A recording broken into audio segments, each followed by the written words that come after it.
Ralph, is this you? Yeah. Where's Ralph?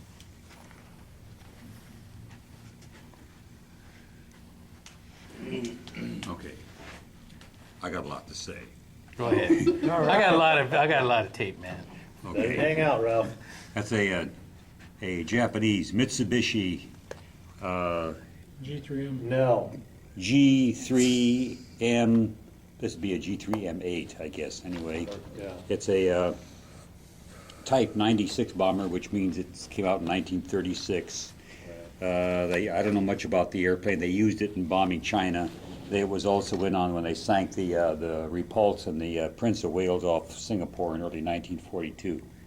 And it's rigged up to be a bomb. So it has no internal bomb bay. All it carries all its bombs underneath or a torpedo. I put a couple of depth charges on it because anyway, it's an LS kit, and it's really pretty. It's an old kit, but boy, it's a nice kit. I've never seen a kit go together so nice. They give you a nice color guide here. There's about a whole bunch of different variations. Anyway, everything fit together. Even where you got a peg that's supposed to go in the hole. Usually the peg is too big for the hole, or the hole is too small. These all fit just perfectly. Masking was a pain in the butt. But anyway, the only thing that was wrong with the kit as I got it, it was missing one of the waist gun blisters, and so I decided to put just flat panels there, and that's probably not the way the real airplane would. If you like the early the B-17, C and D, Yeah. where they used to have the blister, they just had the teardrop shaped flat. Well, that's what I did here, even though I don't know if the real airplane. And then the one blister I did have, waist gun, I put it up on top of it, and that's because I didn't use the real one because I didn't want to have to mask it. You can see why. It was awful. It's all compound curves. So,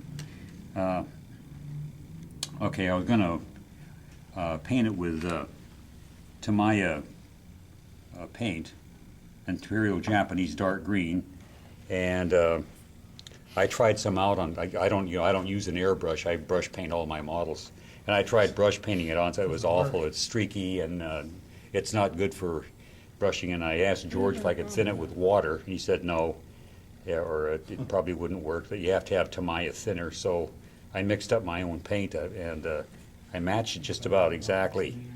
In fact, I painted some on here, and you can't hardly see. Of course, the color on the cap may be wrong too, but anyway, it's but if you ever have to do that and you can't get the ready mix paint, if you use 4 parts Euro green to 1 part Insignia blue, Model Master, it comes out pretty close. And what else was I going to say about it? Anyway, it was a real nice kit. All the panel lines and rivet detail are what do you call it? Submerged. Recessed. Recessed. That's it. Yep. Recessed. And it's kind of an odd airplane. The only thing, the cockpit was a little. I added a couple things in the cockpit. Especially, I put a navigator's table in there. Since I was a navigator, I'm partial to navigators. Anyway, and I smoothed this one. This had 4 struts on it, that little Astrodome. It was supposed to be some kind of a remote control machine gun. And I just filed off all the struts and sanded it down in real fine sandpaper and put Future on it. It came out clear. So everything else fit together just great. And I don't know what these these bench type ailerons, I don't know what they get out of those, but a lot of the Junkers airplanes had those bench ailerons.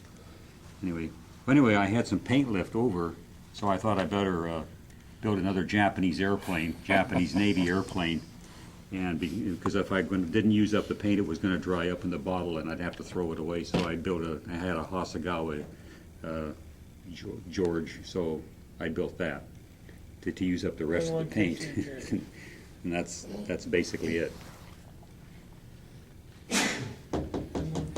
I couldn't vacuum form this. My vacuum form doesn't work anymore, so I couldn't make another blister bubble.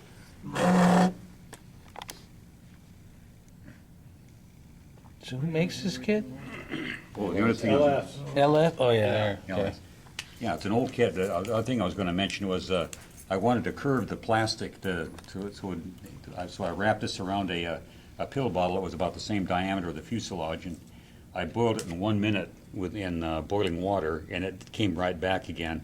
So I boiled it in 2 minutes, and this time it held its shape. So if you ever boil any non-styrene plastic or try to shape it by boiling it, you got to boil it for 2 minutes. And then anyway. Part of George's cookbook. Oh, for the side blisters. Oh, Yeah, and instead of being flat, that one was slightly curved, the same as the fuselage. okay.